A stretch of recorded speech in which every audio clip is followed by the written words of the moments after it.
Hello दोस्तों, आज हम पढ़ने वाले हैं समास।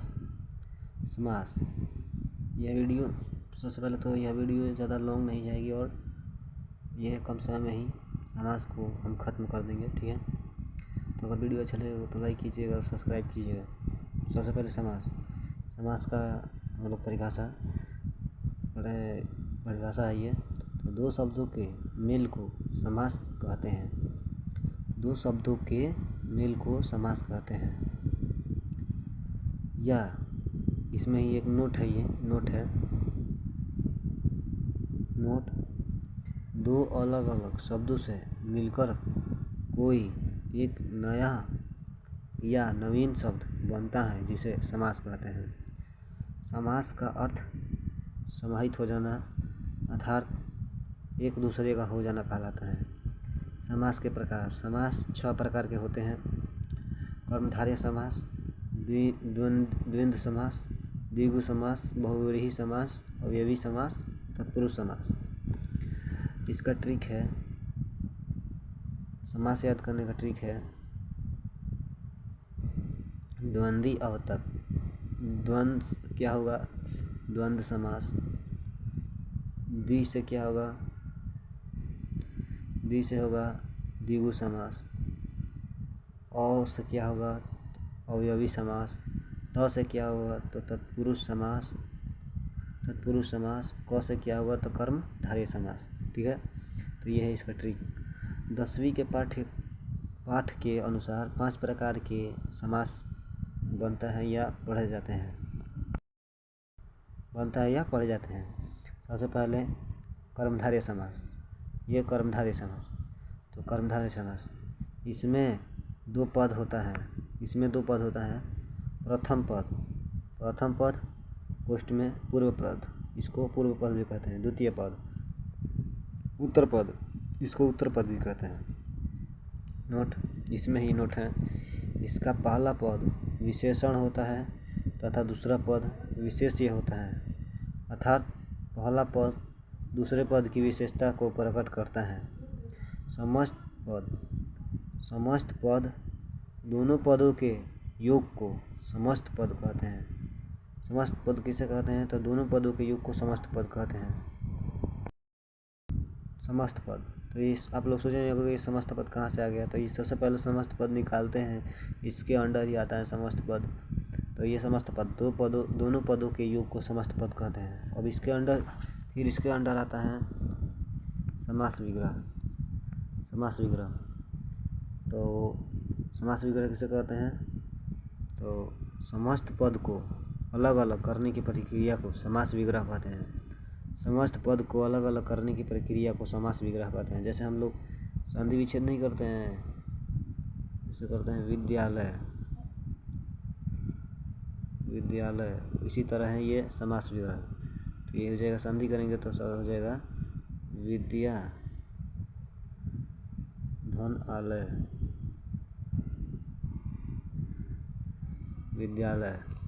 तो इसी को हम समास विग्रह कहते हैं। तो समास विग्रह किसे कहते हैं? तो समस्त पदों को अलग अलग करने की प्रक्रिया को समास विग्रह कहते हैं। हिंदी अर्थ।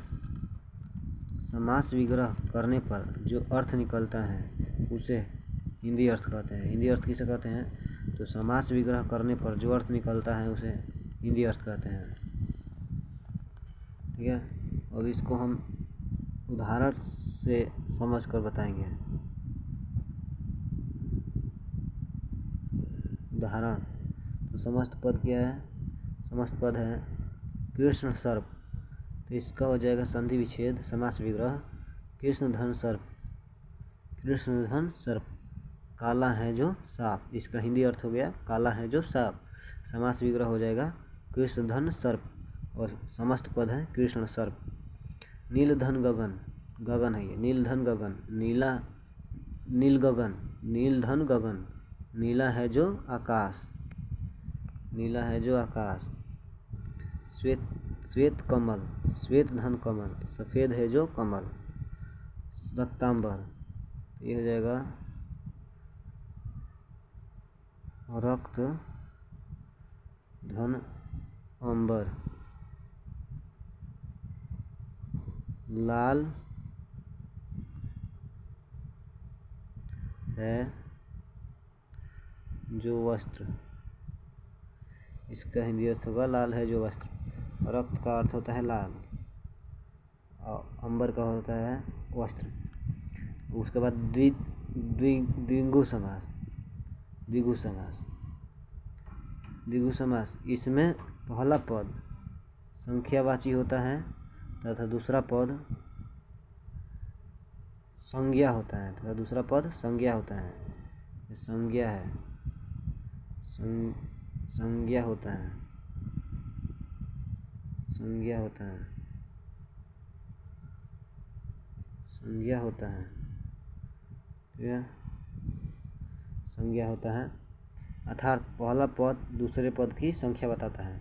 अर्थात पहला पद दूसरे पद की संख्या बताता है। अगर ये नोट कर लेंगे तो ये इसका आसानी से हम याद कर सकते हैं इसको।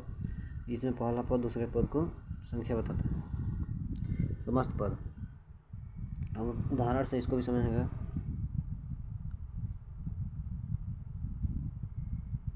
समस्त पद, तो समस्त पद क्या है? चौराहा।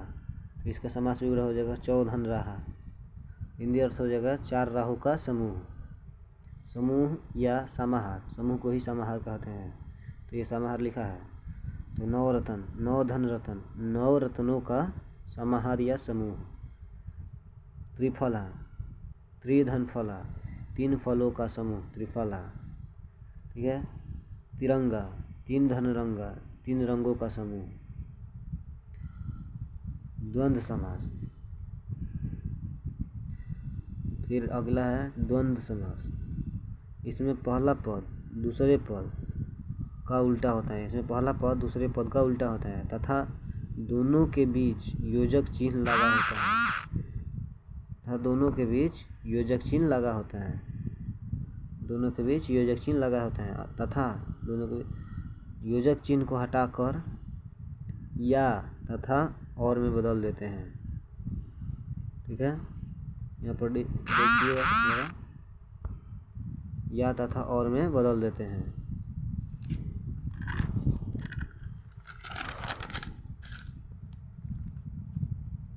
नेक्स्ट है, इसका उदाहरण सहित हम समझ लेंगे। तो यह उदाहरण है,